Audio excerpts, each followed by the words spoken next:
is up here in Canada.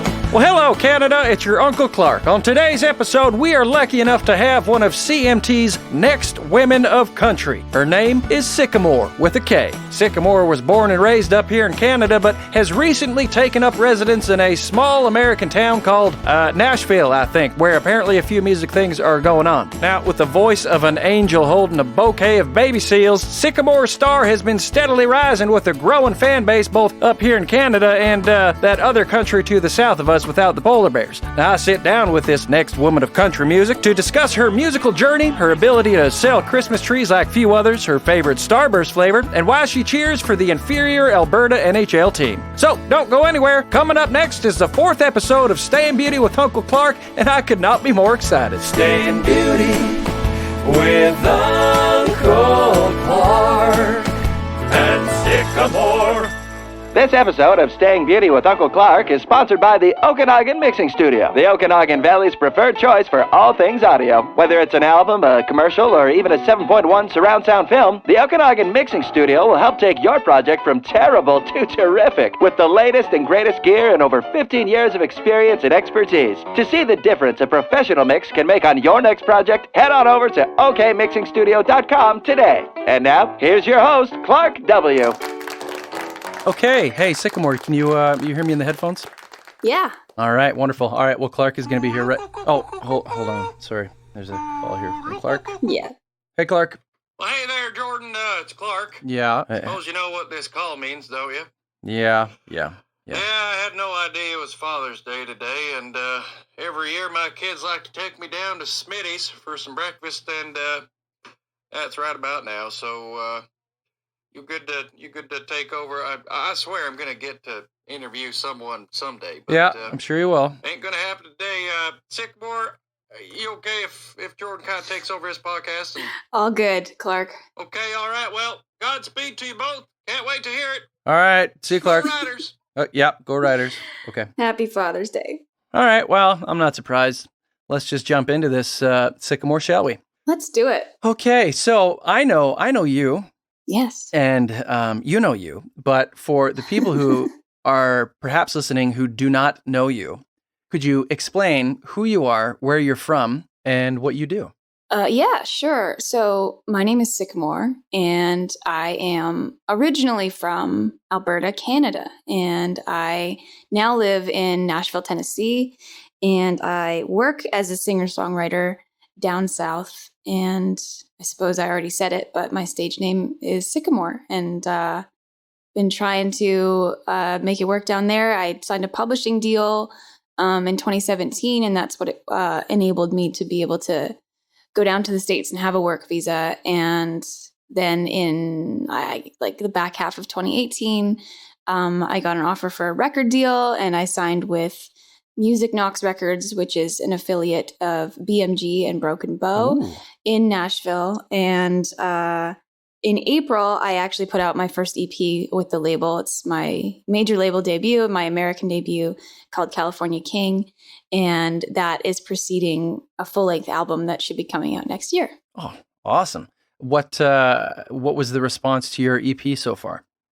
It's been really good. Yeah. I've been honestly really itching to just get some music out because, I don't know if everyone knows this, but musicians, when you put something out, usually you've been sitting on it for sometimes years. In my case, it's been about, I'd say 2 years of just since I put anything out. And then when the last project that I put out before this one, those songs had been kicking around and more or less in the can for, 4 or 5 years. Oh, wow. And so you're kind of always working with this like backlog of songs that you've just been itching to get out. So it always feels, just for me to get it out, feels really good. And then the feedback has been really great. And we've been, really blessed, even though, all this COVID stuff's been happening, we've still managed to get a really good reaction. So that's great. Oh, awesome. Okay. So you're a recording artist and you have been for a little while. Mm-hmm. Do you remember the very first time you ever recorded your music? What did that look like? I remember the first time, recording. It wasn't my music, but it was the first time. I remember it as the first time because it was my first time ever being, behind a mic and wearing headphones and having to sing into a pop filter. And it was our neighbor, back when I was in high school, my parents still live on a farm in rural Alberta. And we had a neighbor a couple miles down the road, and he was a guitar teacher and a musician and a songwriter. And he was teaching my brother guitar at the time. And he needed somebody to do some female harmonies for a song he was doing. And my brother was like, well, my sister can sing harmonies. And so he brought me over, and it was, honestly, it felt really foreign. Like I've sang kind of my whole life, but it's really different your first time singing on a mic. Mm-hmm. And I remember him giving me coaching me with just maybe try and soften your P's and B's and just really and it made me really self-conscious. I don't think I did a very good job because I was just so nervous. So in my head about all the things I wasn't supposed to be doing that I wasn't even really thinking about singing. And so that was, it wasn't recording my music the first time, but that was the first time I'd ever been in a studio and been in a booth of any kind. So would you have considered that to be a professional studio, or was that more of a home kind of amateur setup? That was his home setup, which, more and more I'm finding is kind of the norm for people who don't really want to have to work in studios or just want to be able to work in their pajamas. Mm-hmm. But no, I guess I would consider the first professional studio setup to be the one where I actually met you in Calgary. Back when I was a teenager, I had this band called Starfleet, and it was me and 4 other guys, and all these guys lived in the same house, so it was really easy to rehearse with them. But I wrote all the songs. It was basically just me, and then they would lend their talents. And I wanted to cut an EP. I had 4 or 5 songs that I wanted to do, and I reached out to this local studio in Calgary, and it turned out to just be a garage that this guy had kind of reverted into a studio, and it was professional enough for me because it had it looked enough like the ones I'd seen in movies where, it had a big console, and you had to go into another soundproof room, and there was a glass thing that separated. And that's everything I'd ever seen on Instant Star. Mm-hmm. And so that was, I think the first time I was ever in anything remotely professional. Mm-hmm. And that was actually where I met you, because you worked on that project kind of on the tail end. I was not mixing sure it. If you mixed it, and then I don't know if we ever actually had someone else master, if you just kind of did kind of a medium version. I remember the first time hearing your voice, though, I thought, really? I've struck gold, and if I can somehow work with this girl again at any point in my career, it'll probably be worthwhile. Aww, and thank you. You have ever since then. And I dare say this at the risk of offending other female vocalists, but you are definitely my favorite female vocalist. Aww. And so you did that EP, and then you kind of switched gears musically after that. Where did you go after that? Yeah, well, I was in that band, and that was sort of my core focus. And then I was just writing a lot more. And to be honest, I think as I was getting better at writing, I was simultaneously finding my roots a little bit more. I wasn't just trying to sound like Angels and Airwaves. That's what it was. Just finding, trying to find my own voice. And I grew up on a farm, and my parents met rodeoing. And so there's a lot of country in me. And I think I was rebelling against it for a time. And as I started writing more, I found I don't know if these songs are really matching the vibe of the band that I'm in right now. And so it became a little more of a venture to just get these songs written just because I felt like I wanted to write them, and then be maybe I'll do an acoustic side project, just under my own name or something.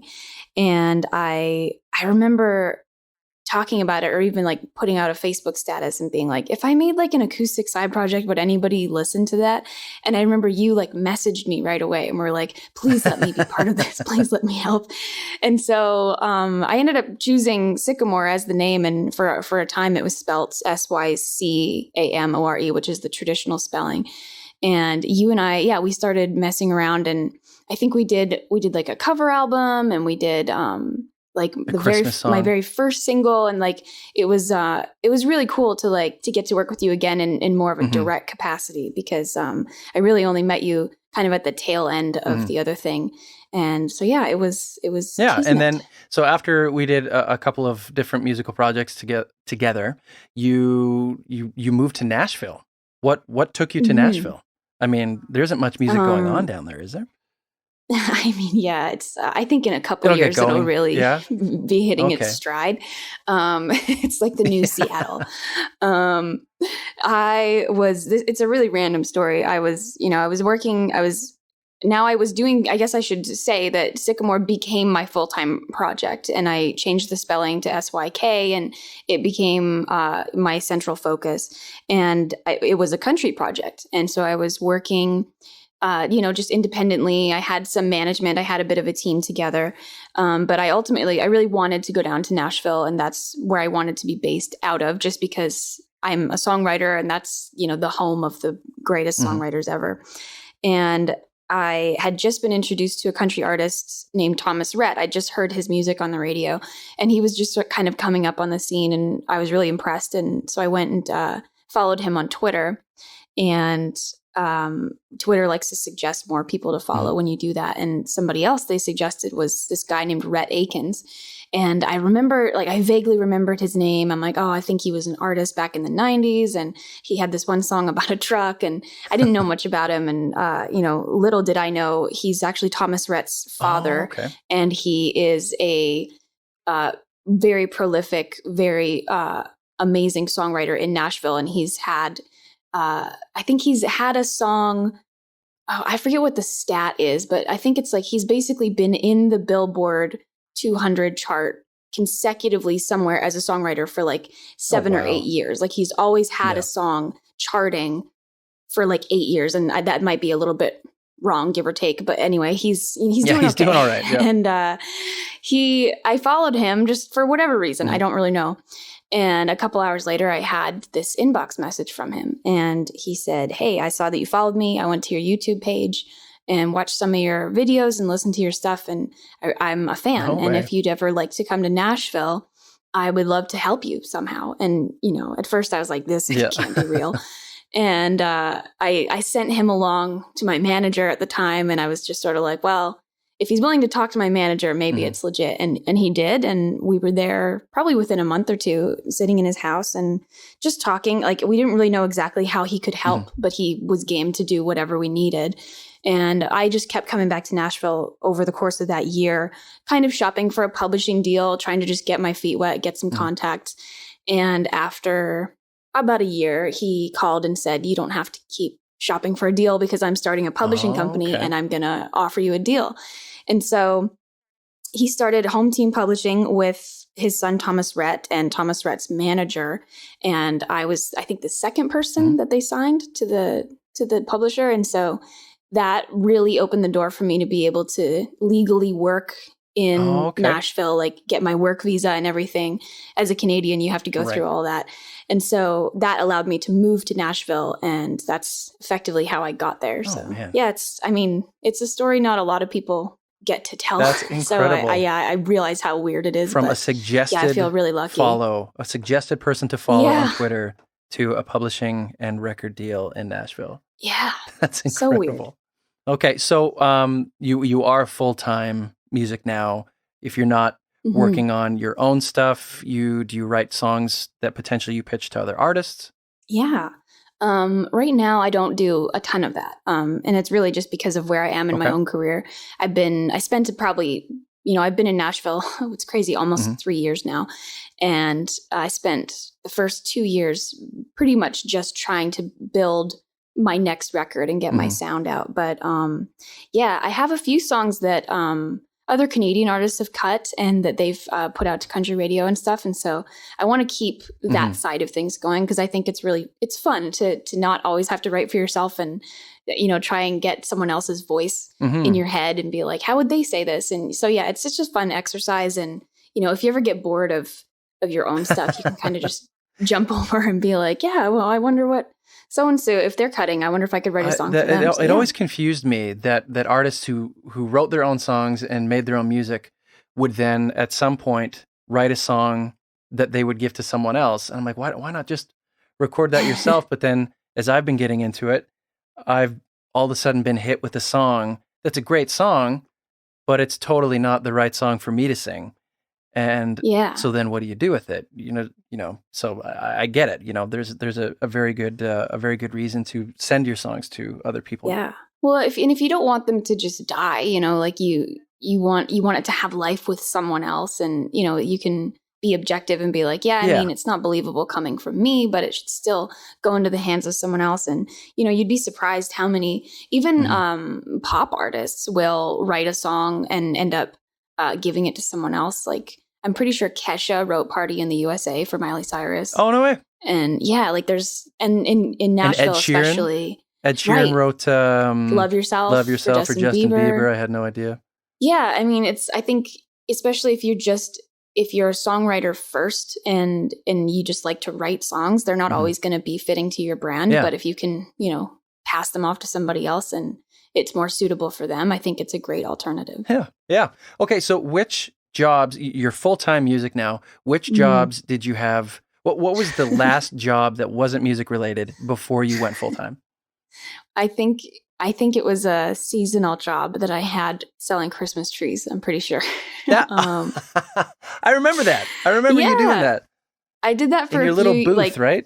Yeah, I lived in I didn't live, but I worked in like a little bowler trailer that was like the size of nothing. Yeah. And I did that for I think 2 or 3 Christmases. I was able to, it was good money, and music kind of slows down during the holidays. And so I had a lot of time on my hands, and as soon as Christmas Eve rolls around, you're done. So I'm like, that works for me. And so, it was a lot of, the work itself wasn't all that hard. It was pretty easy. Like you kind of just hang out in a trailer, and about once an hour, people will come by and all you really do is, usually no one shows up without their grandpa or their dad or somebody strong to lift the tree. Yeah. So all you have to do is like cut the bottom off, take a chainsaw and cut off the bottom.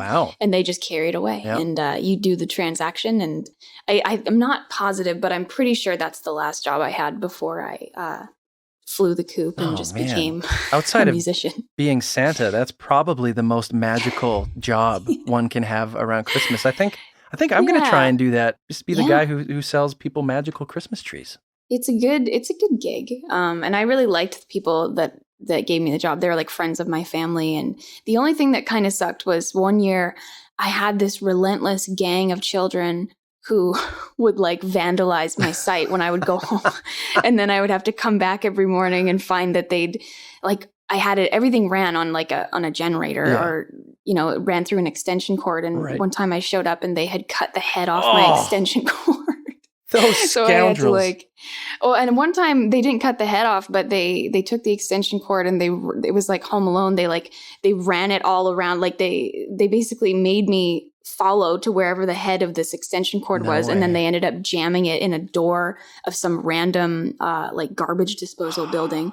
And I couldn't get it out. And so I always wondered if they were somewhere just watching me struggle. Exactly.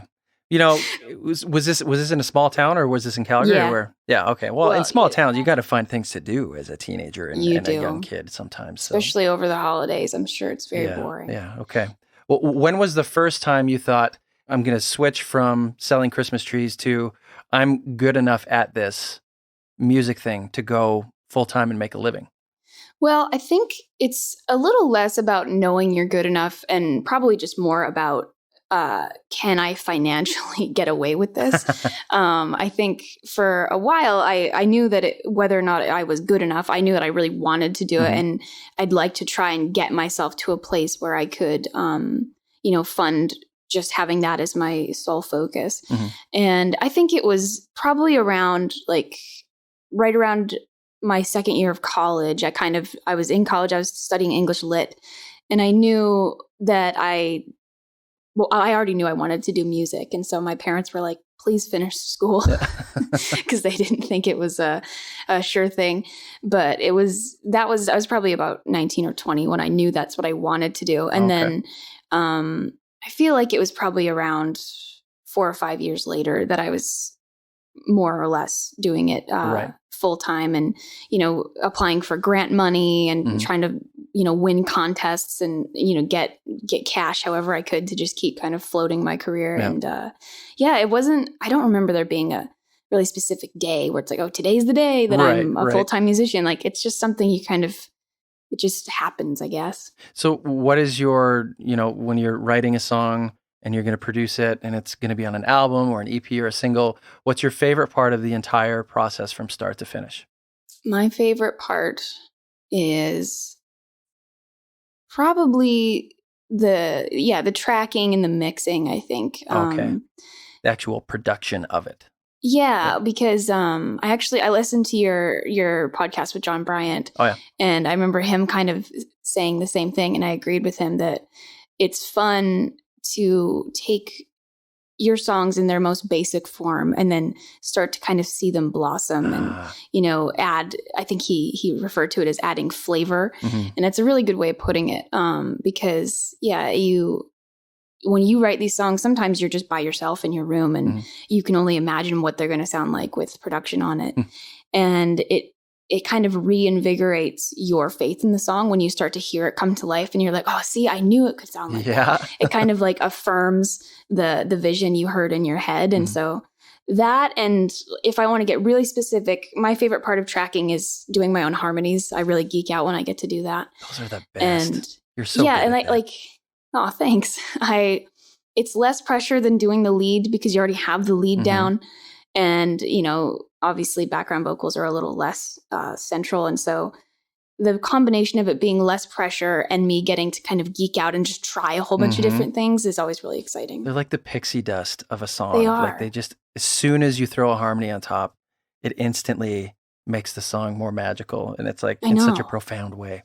Well, and it's also something that people don't necessarily hear, but that you always feel it. Like you don't know what it is. Like, oh, there's an extra layer of glory on there, and you don't know what it is. But glory, I promise you, it's probably always the BGVs that are making you feel absolutely. That way. And the more harmonies that you can add, often the more magical too. Okay, so how do you write your songs? Your inspiration, your process, what's it like? I write. It's really taken a bit of a journey in terms of my writing process because I started out, nobody in rural Canada just trying to write songs for the sake of it. So I started out very much a solo writer, and it was always just me and my guitar. And that still happens now, but it's pretty hard not to fall into the co-writing culture when you live in Nashville because everybody is always getting paired up. And honestly, when you're writing, sometimes, well, I haven't done this for a while, but sometimes you write Monday to Friday, like a song or two a day. And when you reach that point, you start to get kind of tapped out for ideas. Right. And that's when other people really come in handy because you can get inspired by them and they can kind of maybe get inspired by you. And together you can come up with something fresh when you feel like you've sort of run down all of your own ideas. So other people are definitely a pretty big component by this point. And also writing to a track has become pretty normal for me. Instead of just writing, with an acoustic guitar or a piano, like I said, that still happens to a point, but a lot of the time you get in a room with, you call them, I don't know if they like being called track guys, but you usually say you're in the room with a staff writer and a track guy, and then you're the artist. And so you might have an idea or like something you want to get inspired by. You're like, I want to write a song sort of like this song. And then you listen to it and then you try and build like a pseudo bass for it. And that's kind of where you jump off. And honestly, that's probably been the most common form of songwriting for me now. So it's really, taken a turn. It's been a real departure from where I started. But I think it can go either way. Like it all really depends on what mood you're in. Yeah. So do you tend to write your lyrics from a personal experience standpoint, or do you ever, become a character and write about something that you haven't directly experienced? Lately, I've been writing a lot from my own experience, or at least having a song and starting out inspired by my own experience. Sometimes you like to embellish it a little bit, but as all good stories go, it's show business, right? Yeah. But I would love to do a little more writing outside of my own experience, and also sometimes it'll be my co-writer that comes in and they have a cool take on something, and we might put their perspective into the song. But especially when I write for myself, I try to at least have it start from a point that's true to me, just so that it is authentic in some way. Mm-hmm. So, Okay. yeah. Okay. If you could co-write a song with any other, let's not say songwriter, let's pick like a well-known artist. Who would you pick to do a co-write with, and why? Well, there's a lot that I could say, but one, and I feel like it's fitting for this podcast, would be Lights, the Canadian pop artist. Yes. Because I just think she's really cool, and I know she's very heavy-handed in the writing of her own music, and so I think it would just be really cool to see her in action and be able to contribute something to, and just make something that we both contributed to. I think that would be. I also think it would complement. Like, I think we're sort of similar in the way that we write. I was thinking the same thing. Yeah, I would love to hear that. I mean, there's Lights, a lot of artists listening. that I would want to write with just to watch them and almost just like observe. But if I was going to pick an artist where I think the product could actually be really cool, I would pick Lights for sure. Absolutely. That's a great choice. Okay. Is there a person in your life that has stood out to you as far as being not necessarily a musical influence as far as style or anything like that, but someone who has pointed you in the right direction, like a guiding light, someone who's constantly encouraging you to be who you have become now? There was the guy who kind of discovered me, more or less. I always kind of come back to him when I think about someone who just was always very steadfast and encouraging me. I don't know if he would want to be called my first manager, but I would say he discovered me and worked with me. And he was the first person that ever, caused me to believe in myself. Like, cause I kind of always figured from an amateur standpoint, I was like, oh yeah, maybe I can pull this off. Maybe I can be a professional musician. But I was always afraid that if I ran into someone who was legit and had worked in the industry, they would be like, yeah, sorry, you don't have what it takes. Right. And, this is a man who actually discovered Jan Arden, who's like a Canadian treasure. And so he'd been around the block and he started working with me when I was quite young. And he was just always very encouraging. And, the heart of his encouragement always managed to stay in the don't change for people. Who you are right now is enough. Like, what you have right now is special enough, and don't feel like you need to change it when you start moving along into your career and meeting more people in the industry. And he's just always, and we still talk, even though we don't work together anymore. He's still very close, and his opinions remain the same, which is so cool for me to see. He's very consistent. He's always just like, don't let them change you. Like, what you have it's fine by itself. And so I always think of him when people ask, who's been sort of your guiding light since the beginning. That's really cool. Okay, so performing live, let's move on to that. What's going through your head when you're performing? It's such a weird, I'm sure, because like you've done a bit of stage performance, right? Only as a trumpet player. So I feel like that's a little different. I would never get up on stage and and sing, let alone try and play a guitar and sing at the same time. I know you've played sports, and I feel like it's similar. Your mindset is similar to that because you've got some adrenaline going, and everything becomes very short term. Like, you're just like trying to survive the next 60 seconds.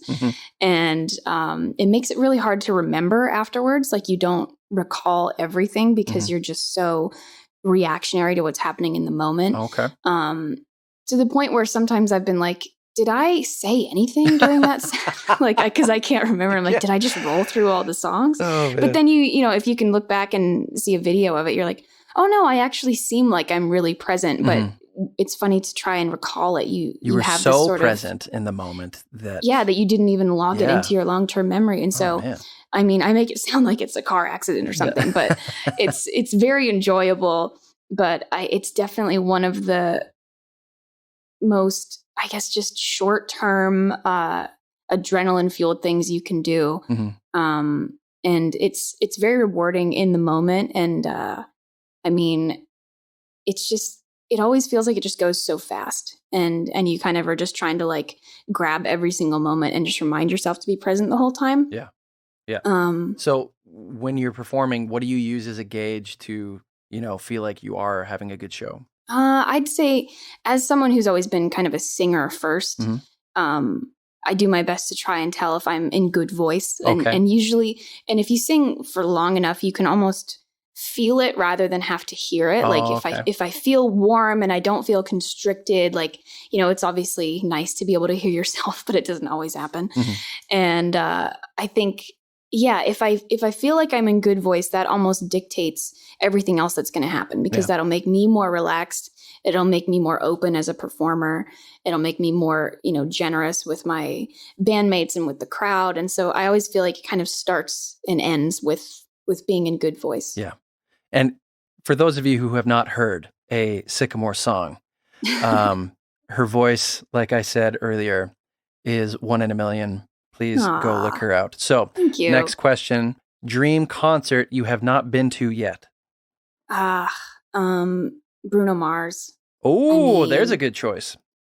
He's such a great What performer. an entertainer, hey? Wow. Such an entertainer, kind of almost rare in this day and age to, there's definitely people out there who are talented, but this is a guy who's sort of the last of his crop to have really, he's been performing since he was 5. He was an Elvis impersonator when he was 5. Really? Yeah. And, he worked, before he was kind of the artist he is now, he was working crowds and being on stages. And so I just think he's the ultimate showman, and obviously so talented. What a singer and instrumentalist. And I feel a void in my heart knowing that I haven't seen him play live yet. I just think it would be so great. Someday, very soon, I feel like maybe, in the next 20 years, concerts might come back into being a thing. So I have hope for you that you'll see him someday. Me too. I wish. Okay, memorable career moments before COVID landed. The year leading up to COVID, if you had to pick a highlight for your career, what would you point to? Well, I guess it's probably predictable, but anytime, signing my publishing deal, signing my record deal, those were big moments for me, mostly because there's always a part of me that didn't believe they would happen. So those are very surreal. Also, it's kind of funny. I didn't get to play a set there, but I was lucky enough to be a guest on one song for my friends who were opening for Miranda Lambert at the Saddle Dome in Calgary, which is the main arena venue in Calgary. And there's a couple years ago, I got to go up and sing a song with them on that stage to, 12,000 people. Oh, man. And that was pretty crazy. I hope to headline that stage someday, but if I don't get to, at least I got to be on that stage and, feel that feeling, because that was really special. You will. You will. Thanks. I know you will. It's so cool because I remember when we first met way back when. Yeah. It was, and I heard your voice, some people just have that magic ingredient that you can't quite put your finger on. Right. And I knew you had it, and I told everyone that I knew that you had it. And I knew, you were going to someday go to Nashville and get a record deal and do all this stuff, and you have. And it's really, really cool to watch it all happen from the start to where you are now. And I'm very confident that someday soon you will be headlining the Stampede or the Saddle Dome, and it's going to happen. Thank you. That means a lot. Okay, dealing with COVID, what has happened to you and your music and your career since everything went to where it has gone? I think more accurately, it would be what has not happened. What has not? Okay. Yep. Yeah. I think everybody's in the same boat. I probably don't have anything new to contribute, but yeah, I had a summer of festivals and shows I was supposed to play, and they've all been canceled or rescheduled to next year. I am very grateful that me and my team decided to put my EP out, because there was some speculation and some possibility that we might just shelve it, because, back in March, there was so much, it felt like there was new information happening every day. Yeah. And so some people were like, this is just going to last for 2 weeks and then it's going to be over. And maybe we should just push it by a couple weeks. And some people were confident that nothing was going to happen until 2021. And so I think overall we made the right call. So I am glad that we got the EP out. But I'd say the biggest ripple effect for me has just been the not getting to play the shows and the appearances that would come along with promoting the EP. So you were anticipating probably doing a lot of promotional work and touring and promoting your new EP. So now that it was released, but you're not, what have you been doing to fill the time now that everything has changed? Well, thankfully, we're in an era where I was able to do a lot of press remotely. Like I was able to do a lot of Zoom calls and phone calls just with different press outlets and media people and stuff. And so there's still a pretty significant media push. So that's been really great with regard to promoting the EP. Other than that, I haven't really been writing. A lot of people have asked like, oh, you probably got a lot of songs written. And I'm like, I've kind of been taking a break because I wrote for 2 years for this body of work. And so I kind of, even before any of this COVID stuff happened, I was like, I'm going to take a few months off. And I've fiddled around a bit and written some, but I haven't really put on my like work cap where I've just been, I think I did one write via Zoom with some friends and maybe wrote 1 or 2 other songs just by myself. But it's mostly just been a lot of, I've been trying to play a lot of piano and just get better at piano. And it's been a lot of just like trying to make myself better overall.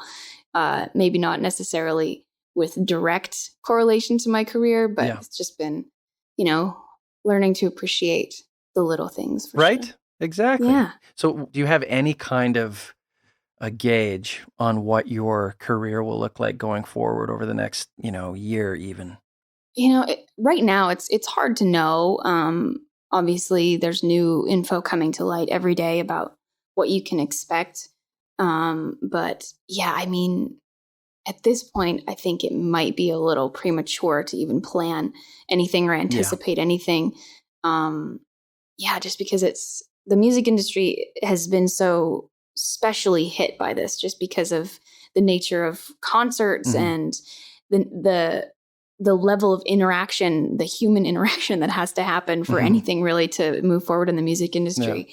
It's been a particular obstacle, I think. And so, I mean, all I can hope for is like, I have 8 more songs that I really want to put out. And that's pretty much the only thing I'm anticipating or hoping for is that 2021, we can put the album out somehow. Are those songs done in the can, ready to go? Oh, wow. Yeah, they're all done and mastered. We did them all over the course of like last year, I guess, kind of last summer going into the fall.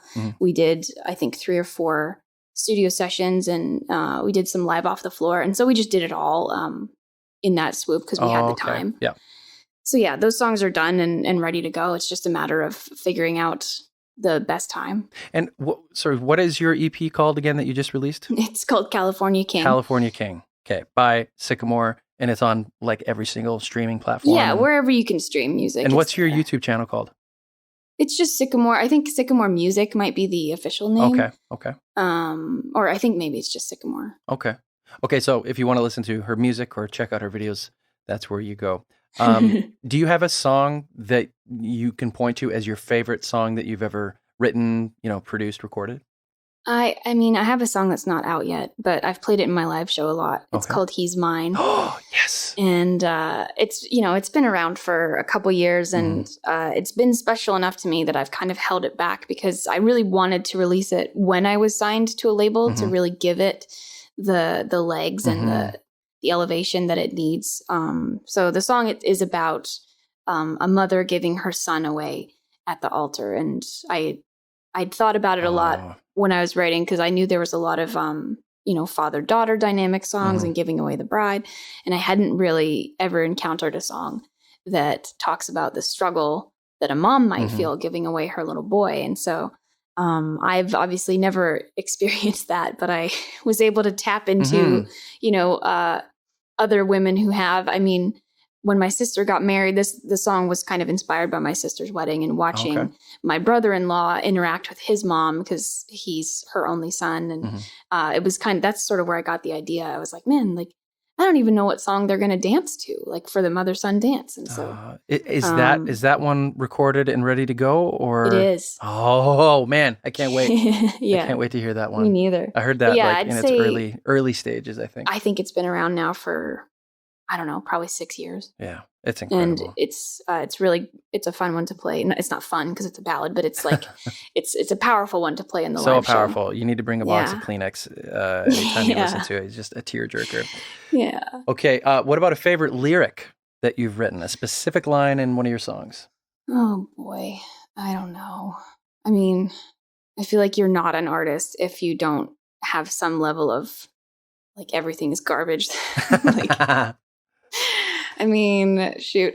Well, in my new EP, the title track, the song called California King, it's about this guy who's like super into himself. It's sort of a modern day You're So Vain type song. And the idea of it being called California King is that it's this guy who thinks he's like a movie star or a Hollywood star in his own head. You know, like everybody wants to know him and be with him. And so there's a line in the song that's like, you think you're James Damn Dean. And I always thought that was pretty fun. That is a great line. Okay. Thanks. Do you have a favorite composer? Yes. Who's that? Well, oh gosh, I think I have it's like a 3-way tie. Oh, okay. James Horner, Hans Zimmer. And can I hold on, can I guess the third one? If I remember right. I want to see if I'm right. Was it Thomas Newman? Yes. Yes. I remembered That's right. So great. Oh, good. Oh man. Okay. I did not think you were going to get that. No, you know what? I think you kind of like turned me on to him in that Finding Nemo, Road to Perdition, Cinderella Man, Meet Joe Black. Oh man, he's so good. He's surprisingly done a number of my favorite film scores that I thought someone else did. And then I found out it was Thomas Newman. But then the weird thing, especially about Thomas, is he has scored so many films. But then when you know his name and you think back to all the movies he's done, you can hear a pattern. Like he has a very signature sound that you're surprised that you don't think, oh, how did I not guess that like right off the bat? Because especially me being kind of a nerd of his work, now I'm able to be like, oh, that's definitely Thomas. That has to be Thomas. But those three, I mean, I don't think they're very like fringy. Like I think they're probably the top three, like the titans of scoring modern movies. No, but I mean, there's a reason why. I mean, they're so good. Okay, so pick your favorite Hans Zimmer score from a movie. He did Prince of Egypt, right? Oh, I don't know, but that is, wow, I forgot about that one. That's incredible. I'm pretty sure the Deliver Us song. That. Yes. Remember? Oh wow. Okay. The music in that movie is so amazing. So Hans Zimmer, Prince of Egypt. Well, I'll have to do some research and confirm that is him. What about James Horner? Oh, I mean, he did Titanic. Yes, he did. Greatest soundtrack of all time, in my opinion. We'll say. I mean, I could have a few honorable mentions, but we'll say Titanic. Okay. And Thomas Newman. Favorite Thomas Newman? I think Cinderella Man. Ooh, there you go. Okay. Oh, those are beautiful. Those are fantastic choices. Okay. I think we are on to the non-music questions of the podcast now. So if you could own any object in the world, what would it be? Oh, man.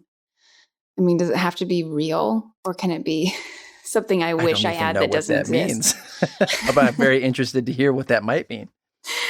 I wish I had a machine where I could teleport instead of flying. You don't like phone flying? Booth that I did. Well, I mean, it's not that I don't like flying. I fly a lot and I'm sick of it. And I don't like the time that it takes. And, it just feels like it eats up so much of my life. So I wish I had a phone booth that I could just go into and be like, I'm going to go to Calgary and just snap my fingers and I'm there. You know what? That's a great choice. So I'll just, what fictitious object in the world? Okay. Yeah. Okay. A teleportation booth, phone booth particularly. Okay. Yeah. Like a British, one of those classic red phone booths. Absolutely. If you had to choose a different career that was not music related, what would it be? It's funny, like I say, before maybe 2 years ago, I always answered this question with actor because I actually wanted to be an actor before I wanted to be a musician. And I was really heavily into theater and stuff like that. And it turned out that it's really hard to get noticed when you live in the middle of nowhere in Canada and you're trying to crack your way into show business. Yep. So I ended up changing gears to music. Also because that's the friends I made in college were very musical, and it just seemed to be something easier to fall into. But all that to say, in the last couple years, I don't know if it's because I'm getting older, but I've really fallen in love with interior design. Oh, okay. And I moved into my first house in Nashville, I guess, I don't know, a year and a half ago. I don't actually live there anymore, but it was the first one that was not furnished and just completely empty. And I got to kind of from the ground up decide how I wanted to design it and furnish it. Yeah. And it was seriously so fun. The process of being like, oh, this is the color palette that I want, and this is the style I'm going for. And I just relished in it. And it kind of unleashed this love of interior design. And so I actually feel like if I didn't do this, it would be that other art form of just kind of putting rooms together and designing spaces. Have you ever heard of, it's a very small TV channel called HGTV? Yes. Do you ever watch any of their shows? I do. I mean, I honestly wish there were more, but I think they have a couple of remodeling interior design shows on there. I wish, I think they're really about to find their feet and really. I think they are. They're going to take off any day now. Okay. No, I love HGTV. I mean, and I am a big fan of, Chip and Joanna and Fixer Upper and everything else. But just personally, I found it to be a really interesting outlet that kind of just snuck up on me. I realized how much I was sending my friends pictures. Every time I put a room together, I was like, check this out, look what I did, and all these details. That makes sense for a creative person, and I think a musician particularly, because with music, you are creating an environment of sound, right? And you are putting someone in a certain mood. With your sounds, with an interior designer, you are putting someone in a mood and an environment visually and physically. Yeah. And you're able to craft that and shape it and make it how you want.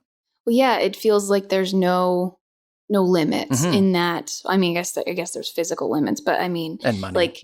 Exactly. But I mean, however you there's no. I think I'm always just drawn to stuff where there's no rules. You can just, however you want to make something comfortable for you, you can do it. And so, you can achieve the same thing, with designing space. I also think that the tangibleness of the job is very satisfying, where, sometimes you can, dream about how a song's going to be produced, and, it might fall short or something, or you might have to make concessions, or, with designing rooms, you can almost you can see your results that much, you can see it and you can touch it and you can exist as soon as you put a couch in that spot. Yeah. I think there's something just a little less tangible with writing music sometimes. So it's really satisfying. Absolutely. Okay.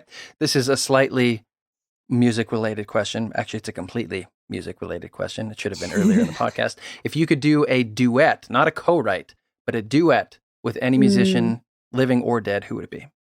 Oh, I mean, I love Lana Del Rey, and I think she and I could do a really cool duet. You really could. Actually, I know we could, because you do. Just this last Christmas, I mean, I don't know if I should say this. People in my life have somewhat likened the sound of my voice to that of Casey Musgraves. Okay. And I wouldn't necessarily dispute that. I do think we have similarities in our voices. And Casey just did a Christmas special this last holiday season where her and Lana Del Rey sang I'll Be Home for Christmas. And they sounded great together. So I'm like, if Casey can sound great, there's a pretty good chance Lana and I could sound great together. Verified proof. Well, yeah, make it happen. I mean, I've tried. No, I haven't actually tried. I'd be terrified to reach out to her people, but maybe someday. I'll reach out to her for you. Good friends with Lana. You got her on the speed dial. Yeah, great. She was actually just here. She just left. She's the next podcast. So should have known. Yeah. Okay. Do you have a favorite meal?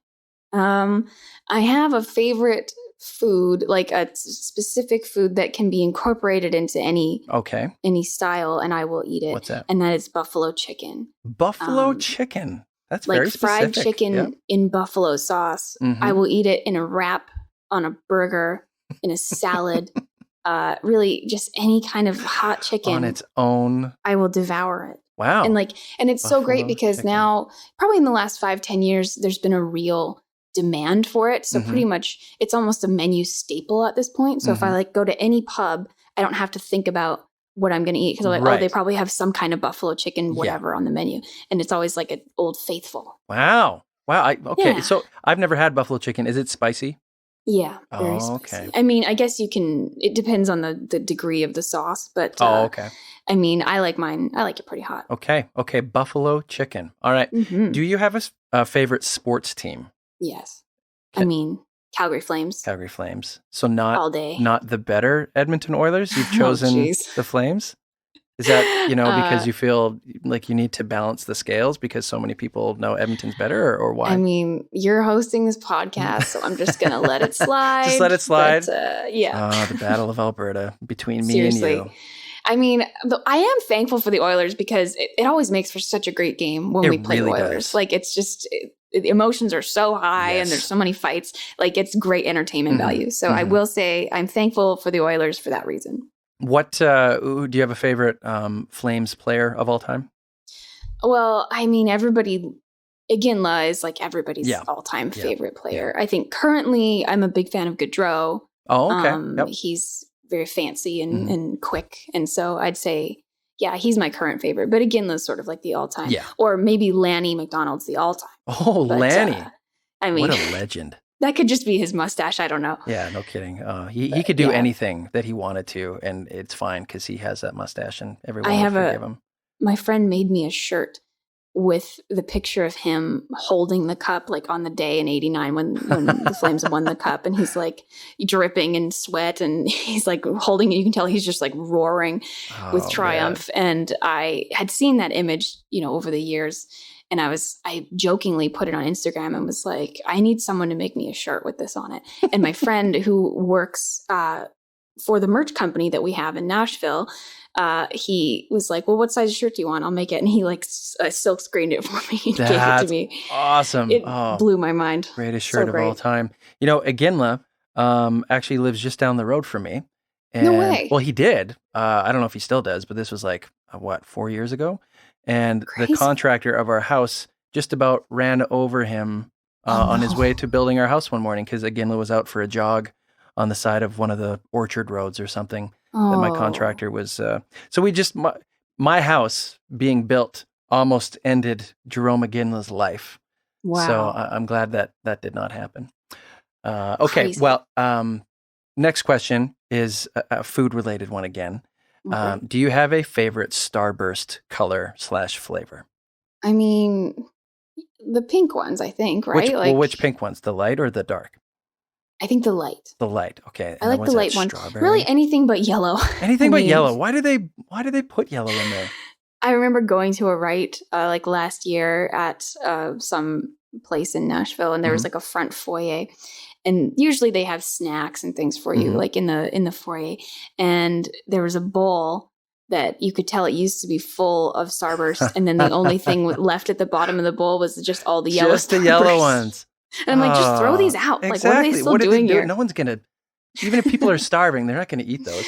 They're like the vegetables of candy. What about Skittles? Do you have a favorite color of classic Skittles? Well, shoot.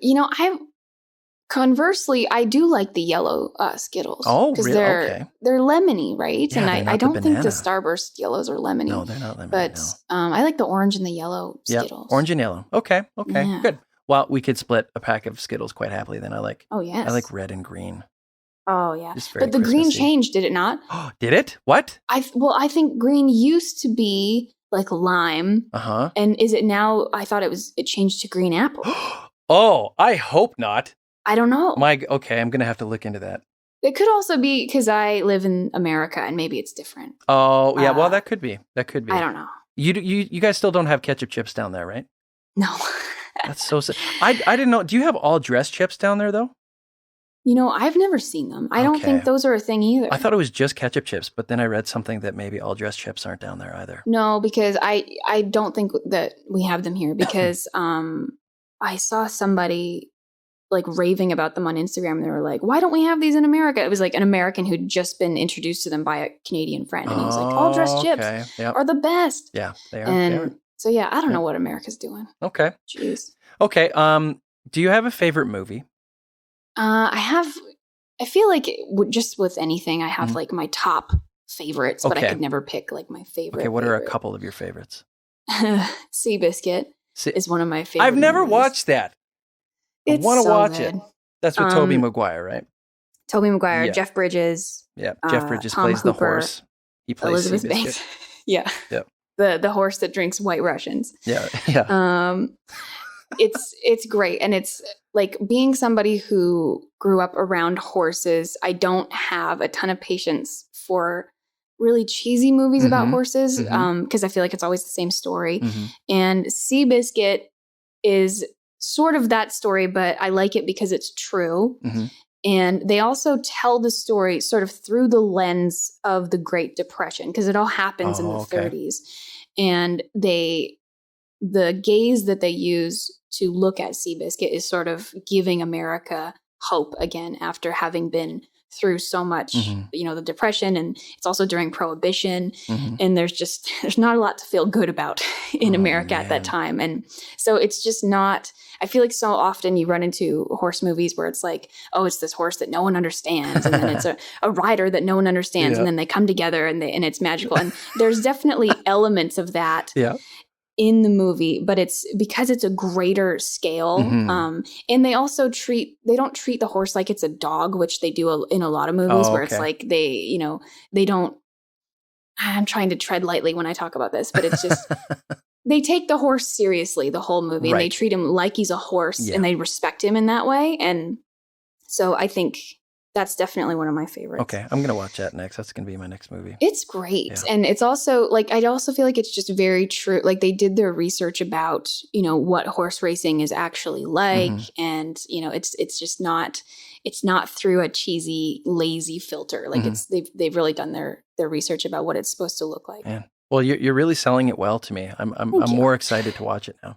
I feel like I have a memory of me like showing you a race scene from that movie and just being like, do you not have goosebumps right now? Like, I feel like you and I were together at some point and I like whipped it up on YouTube and made you watch it. I don't know. I have no doubt that you did.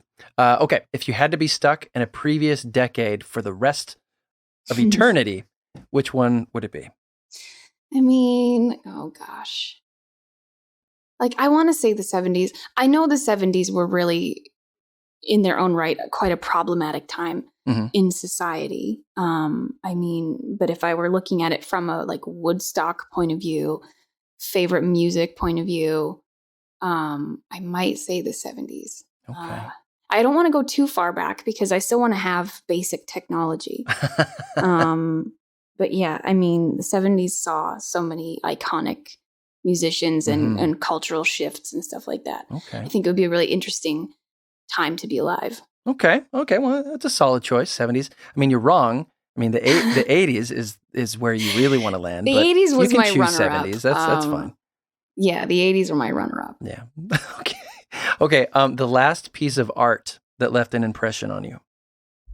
Last piece of art that impacted you significantly. I'm probably gonna say it was like an album, like a new album that's come out recently. I quite enjoyed The Weeknd's latest album. Oh, okay. After Hours. Fellow Canadian. That's right. Another Canadian. I don't even mean to drop these names, but no, After Hours is a really good album. And I love the way The Weeknd chose to market this album. It's sort of just, I can tell, and almost just as a marketing nerd, I can tell that they've sort of just let the songs speak for themselves and just have a very organic rise.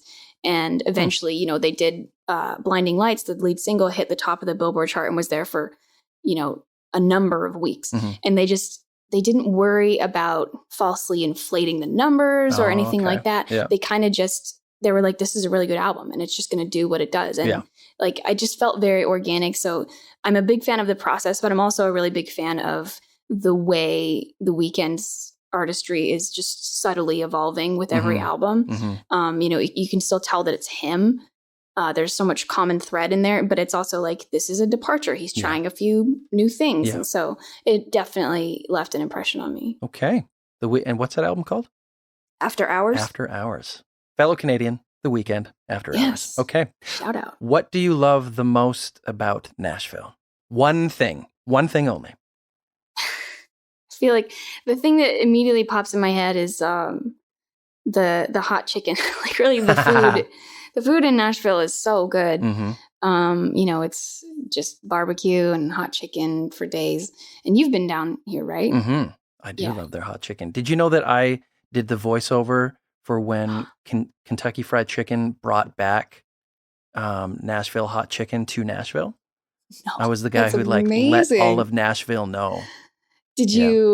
Was that an accent brief or just regular voice? It was just regular voice. They didn't want my fake Nashville accent. They didn't want your Colonel Sanders accent? No, I mean, that was what I thought they were going to ask for, but they didn't go for it. So. I mean, I'm sure you had it in the chamber. Yeah, we did a couple of takes, a couple of wilds at the end to make sure.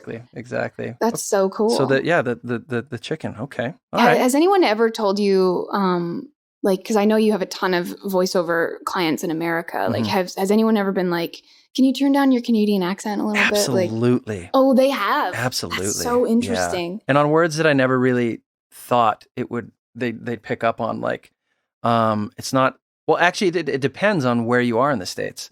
But the word college is usually the one that gets me. I do a lot of college ones.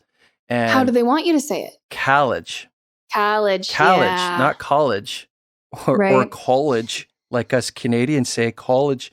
No, it's college in a lot of, it's almost with an A. Oh gosh. No, I mean, I always thought it was ironic because I've also done some voiceover work and I ended up doing scripts for the U.S. National Guard. And I'm like, I wonder if they even know, because I remember doing actually recording, and I was on a Skype call with the dudes in Texas who were giving me direction, and they all had like Southern Texas accents. And I'm like, I wonder if they're going to point out my accent. And they never did. But I think if I did enough, and I've also lived in Tennessee for a minute. And so I think I can really hear the Canadian accent now. Right. When other people, I didn't think that we had one. And then I, moved away, and now you're right. It's the O's. The O's are always the O's. The sorry and the process. There's just a different process and process. Yeah. Yeah. And data so and data funny. is also a Canadian American thing too. Yeah. Pasta and pasta. Drama, all these so lovely Canadianisms. Okay, what do you miss the most about your hometown of Karsland, Alberta? Yeah. I mean, or just that area in general, Calgary, right? Canada, the farm and everything. Yeah. I mean, I miss. It is just a feeling, it's just a home feeling, and obviously, I have a lot of friends there, and Tim Hortons is there. I mean, I don't worship Tim's, but they make a great donut. They do. I think I would say I miss my family's farm the most. Yeah. Just the familiar, the smell of the dirt and the sight of the fields and everything, and just kind of knowing that you are in a place that you are so comfortable in and we're meant to be in. Yeah, it's less about material stuff and more just about feeling, a feeling of belonging and not feeling displaced. And so, I mean, I feel like that's a bummer answer, but. Well, no, I get it. I'm super nostalgic. So I always love going back to. Yeah, that's it. I think it's just fitting back into the nostalgia. It just feels right. Yeah. Okay. Do you have a favorite place in Canada that you like to visit? Well, I actually quite enjoy interior BC. Kelowna and Vernon. I have, I've visited you guys out there. I feel like that was kind of a Canadian out that I just said. Out there, out and about there. Yep. But yeah, I mean, it's so beautiful, and the Okanagan and everything else is really pretty. And then if I had another kind of a honorable mention, I would say Southern Ontario, like Niagara, because that's where my sister lives, and that's where my niece and nephew are, and they live in wine country. It's so beautiful out there too. And so, kind of east and west, far out. Those are my two kind of favorites. Those are great choices. If you had to have, or not had to, if you got to choose any famous Canadian celeb athlete, whoever, to have them over for dinner, who would it be? Who do you think you'd become fast friends with? A Canadian. I mean, Shania Twain, maybe. Oh, there you go. She's pretty cool. I've never met Shania, but she's done a lot for Canadian musicians Mm-hmm. and women Mm-hmm. and women in country and women in country branching out into pop. Mm-hmm. So I have a lot of things I'd like to thank her for. Okay. So, yeah, it might take more than one dinner, but we could start with one. Okay, if you could go anywhere in the world for 24 hours, where would you go? Who would you take with you? You can only take one person. And what would you do while you're there? Oh, boy. I mean, I'm trying to decide if it's somewhere I've already been that I'd like to go back to or if Mhm. it's somewhere brand new. Shoot. I mean, I think I would like to go back I went to Ireland when I was like 18 and we got to see kind of the greatest hits, but I would love to go back and do more of a deep dive into like more rural communities and just kind of get a more like, dare I say, authentic experience. Oh, And okay. I feel like, who would I take with me? That was the other part. Mhm. Yeah, who would you take with you? Shoot. I mean, And you only have 24 hours to be in one Right. location. So, I mean, like I just go to my celebrity crushes. I wish I could just bring one of them. who would that We happen to could be? just fall in love. I mean, Chris Hemsworth is married, but I mean, if Which we're one's Chris? Is he Thor? Thor, Yeah. Oh, okay. Yeah, yeah. I don't know. I think that would be pretty magical. Okay. But I'll respect. So you'd I'll go respect the fact somewhere he's in taken. Ireland with Chris Hemsworth? Yeah. Okay. And what would you do in Ireland specifically in a I- day? In a day, I Mhm. mean, we might have to like set a goal to like see as many castles or, Okay. you know what? It would probably be a little more related to like drinking Guinness. It would be like try and like find a list of all the best pubs in Southern Oh, Ireland or man. whatever. I don't know. That'd I'm be- really just making this up as I No, go. this is but- going to happen. I've got a Okay. good feeling. Man, Okay. choosing to go to Ireland and drink Guinness and go to castles with Thor is a With pretty Thor. solid choice. Pretty solid Yeah. answer to this question. Yeah, why don't we say Thor and not Chris Chris Hemsworth? Hem- Because Thor as a character is probably Right? single. Yeah, Well, there we go. is it fat and out of shape end of game or end game Thor, or would he be, the more I mean, if we attractive drink Thor? enough Guinness, he might be out of shape by he the could time transition? That's true. Yeah. That's okay. Okay. All right. Okay. Last question. Okay. Is there something that few people ask you about that you wish more people knew about you? A detail that you wish more people knew? I think people assume the opposite because I'm an artist and I'm like a free spirit, Mhm. but I'm actually in a lot of ways very type A. Like I'm quite organized Mhm. and detail oriented. It doesn't bleed into every aspect of my life. Like I'm still late for everything, Mhm. but like as far as my personal surroundings, I'm quite type A about how things need to be. Okay. And I think some people, and not that it really affects me that much, but I just think it's an interesting turn of events because I think a lot of people think, oh, musician, she's probably really like a slob at home Yeah. and stuff like that. But I quite enjoy cleaning Okay. and like I use cleaning as a means of catharsis almost. Mhm. Like I get a little bit anxious if I can't clean my house Yeah. like once or twice Yeah. a week. So it's, it's really boring, but I think it's surprising. I get that. I would have to say a good percentage of musicians and artists that I know would fall into that stereotype, right? So that's interesting. I didn't But I know also that think- about you. Yeah, I think if you're an artist for long enough and you don't have structure in your Mhm. life for long enough, you start to create your own structure Right. wherever you can Yeah. and create your routine. Like I try to make my bed every morning and, like just little things like that Yeah. that keep you sane. Yeah. And, some artists are totally fine just living in chaos Yeah. and, they thrive in it. But I need some semblance of order Yeah. to be able to function. Yeah. Oh man. Okay. All right. Well, that brings us to the end of our questions, Sykamore. Wow. So thank you so much for spending some you. time on this podcast and letting our listeners know a little bit more about you. Of course. And so one more time, let's just do a rundown of your website, your YouTube channel, Facebook. Right. Where can people find you? Well, I guess the best thing to remember is to spell it right, because it's not the traditional spelling. It's Sykamore. And so you're already on a roll. If you can just Google that. My website is sykamoremusic.com. My Instagram is Sykamore. It's either Sykamore or Sykamore Music, all of them. So if you just type it into anything, I'm sure you'll find it. And I'm probably most active on Instagram these days. But you can find me on all the, all major credit cards. Well, well, there you go. Okay, so that's how to find her. Go find her music. Go watch her videos. She's a delightful person to watch and listen to. And I wish you, and Clark wishes you nothing but the best in all your future endeavors. Say thanks to Clark. I will. Me. He's, again... And happy Father's Day. So sad he couldn't be here. But yeah, it is Father's Day, so... Okay, thanks so much, Sykamore. Thank you. Appreciate it. Bye-bye. Bye-bye.